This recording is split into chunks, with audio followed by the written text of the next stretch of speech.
नमस्कार, मैं आरडी भारती और आप देख रहे हैं बिहारी सुल्तान। लखनऊ से जो खबर आ रही है, जो विश्वास सूत्रों के हवाले से पक्की खबर आ रही है, 9 अक्टूबर की एक विशाल रैली रमाबाई अंबेडकर पार्क में होने वाला है। तो उस मैदान में जो 9 अक्टूबर की रैली होगी उसका थोड़ा सा हम इतिहास भी बता देते हैं। और यह रैली इतनी बड़ी होने वाली है कि साफ संदेश है 2027 का, जो हमसे टकराएगा चूर चूर हो जाएगा। इस रैली के बहाने बहन मायावती जी, योगी आदित्यनाथ जी को, अखिलेश यादव जी को, राहुल गांधी जी को, सबको सीधा संदेश देने वाली हैं कि जो हमसे टकराएगा चूर चूर हो जाएगा।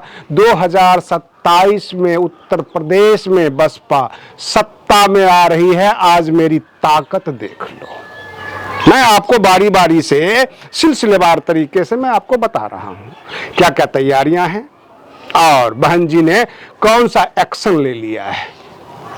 सबसे पहले मैं अपने दर्शकों से कहना चाहूंगा, बिहार विधानसभा चुनाव का जो हम सर्वे करने के लिए निकले थे कि बहुजन समाज के मतदाताओं में क्या क्रेज है बसपा के लिए, कहां कहां पार्टी का जनाधार है, सब निकले थे हम करने के लिए। लेकिन अर्थाभाव में जो हमें आर्थिक सहयोग उस हिसाब से नहीं मिल पाया और हम इस यात्रा को अभी स्थगित किए हुए हैं 1-2 रोज के लिए। कहीं से कुछ आर्थिक सहयोग आ जाता है बहुजन समाज से तो फिर हम धीरे धीरे सर्वे करना शुरू कर देंगे और आपको एग्जैक्ट रिपोर्ट हम बताएंगे।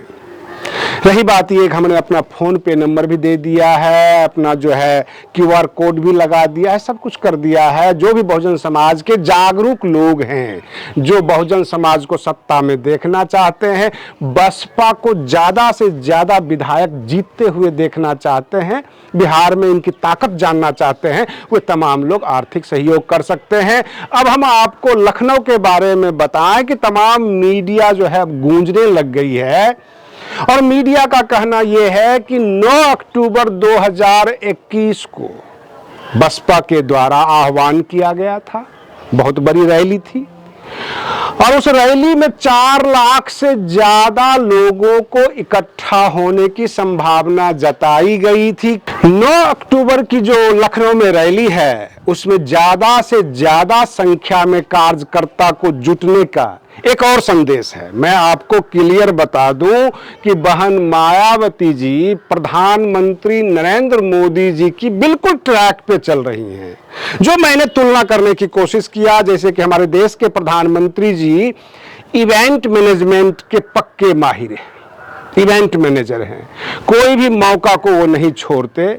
बहन जी एक तीर से 2 शिकार करना चाहते हैं। लखनऊ में इतनी लंबी चौड़ी कार्यकर्ताओं की जुटान कर दो कि बिहार की जनता देखे, क्योंकि बिहार में विधानसभा का चुनाव है।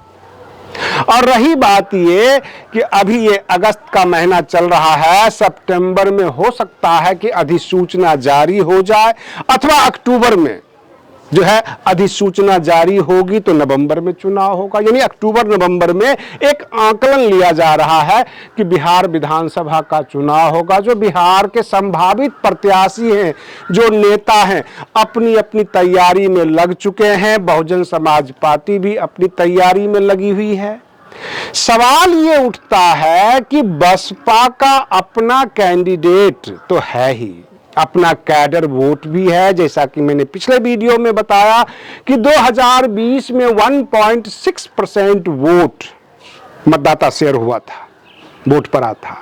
और इस बार विभिन्न प्रकार के इंटेलिजेंस रिपोर्ट के मुताबिक, एजेंसियों के मुताबिक 3% बढ़ने की संभावना है। और ये खबरें बहन मायावती जी तक भी होगी, उनको भी पता होगा कि हमारा जनाधार बढ़ रहा है बिहार में। जाहिर सी बात है उस जनाधार में जो 3% आई है उसको और ज्यादा से ज्यादा बढ़ाया जाए। बिहार में ज्यादा विधायक निकालने का ये सबसे बड़ा मौका है कि उत्तर प्रदेश में बसपा अच्छी खासी मजबूत है, कार्यकर्ताओं की भीड़ है। और कहने का तात्पर्य यह है कि जो इनके पास सदस्य हैं भाई उत्तर प्रदेश में सेकेंड लार्जेस्ट पार्टी तो है ही बसपा, कम से कम मतदाताओं के मामले में। अभी ये और बात है कि 2022 के चुनाव में इनके एक विधायक आए और सपा के पास ज्यादा से ज्यादा विधायक आया और वो विपक्ष बना, लेकिन बसपा ताकत में तो है। इसलिए बहन मायावती जी ने एक तैयारी के तहत एक योजनाबद्ध तरीके से लखनऊ के रमाबाई अंबेडकर पार्क में इस 9 अक्टूबर का जो बड़ा इवेंट करने की तैयारी में लग गई हैं। देश भर के बसपा के कार्यकर्ता इस तैयारी में जुट गए हैं ताकि उस लखनऊ की भीड़ बिहार की जनता को दिखाई जाए, बिहार के बसपा नेताओं को दिखाई जाए, उसमें जोश भरा जाए। और एक खुली चुनौती है, योगी सरकार के लिए खुली चुनौती है, समाजवादी पार्टी के लिए खुली चुनौती है, कांग्रेस के लिए खुली चुनौती है कि बसपा मजबूत भी है, हर बूथ पे मजबूत है और इनके कार्यकर्ताओं की संख्या देखो, इनका कार्यक्रम देखो। यह और बात है कि सरकार कितनी तैयारियां करती है, सुरक्षा के कितने इंतजाम होते हैं, हर जगह इन्होंने तैयारी कर दिया है। जाहिर सी बात है, एक राष्ट्रीय पार्टी है, एक जनाधार वाली पार्टी है और ये सब जगह चिट्ठियां डालेंगे, ऑफिशियल सबको बताएंगे, लेकिन तैयारी बहुत बड़ी है। जितना आप सोच नहीं सकते उतनी बड़ी तैयारी है। मात्र एक रैली से ये पूरे उत्तर प्रदेश की जनता को और बिहार की जनता को खुला संदेश देना चाहती हैं कि अभी भी बसपा बहुत ज्यादा मजबूत है। बहन मायावती जी ताकतवर नेता हैं। आम जनता का जुटान देखिए, इनकी संख्या देखिए और इस संख्या से अनुमान लगाइए कि बसपा की ताकत कम नहीं हुई है। जैसे कि राज्य के अंदर बहुत सारे बहुजन समाज की पार्टियां बन जाती है, नई नई पार्टियां आए दिन रजिस्टर्ड होती है।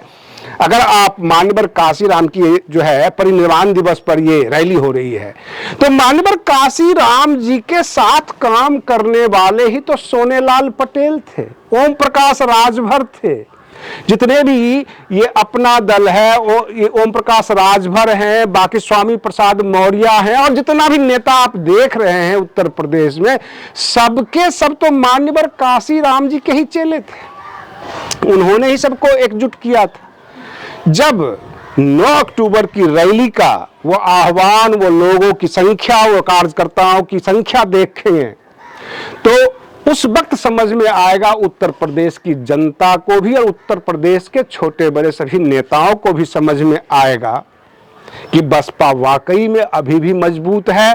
बहन मायावती जी अपनी एफर्ट से 2027 में बसपा को सत्ता में लाने वाली है। आम जो कार्यकर्ता हैं वो सब जाग जाएंगे और इसका सीधा असर बिहार विधानसभा चुनाव पर पड़ेगा। जो बिहार में बहुजन समाज पार्टी के कार्यकर्ता होंगे, जो पदाधिकारी होंगे प्रदेश कार्यालय के, जिला कार्यालय के, सबके सब एक्टिव हो जाएंगे और बिहार विधानसभा चुनाव काफी रोमांचक हो सकता है। क्योंकि मैं बता दूं, एक ट्रेंड है, जब पटना के अंदर टिकट का बंटवारा होगा और टिकटार्थी की होड़ लगेगा राजद के तरफ, कांग्रेस के तरफ, बाकी जितने भी दल हैं महागठबंधन के और भाजपा जदयू के तरफ, और जिन जिन लोगों को टिकट प्राप्त नहीं होगा वे लोग भी उस रैली का मजा लेंगे, देखेंगे और फिर अनुमान लगाएंगे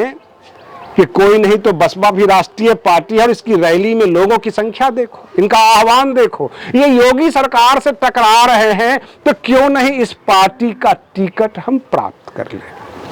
यह और बात है कि दूसरे दल वाले अथवा टिकटार्थी जो मौका प्रस्त होते हैं वो पार्टी के प्रति वफादार नहीं होते, लेकिन चुनाव तो जीत ही जाएंगे, संख्या तो बढ़ ही जाएगी। आज के लिए बस इतना ही। आप बने रहिए बिहारी सुल्तान चैनल पर। हम फिर मिलते हैं अगले वीडियो में, तब तक के लिए धन्यवाद।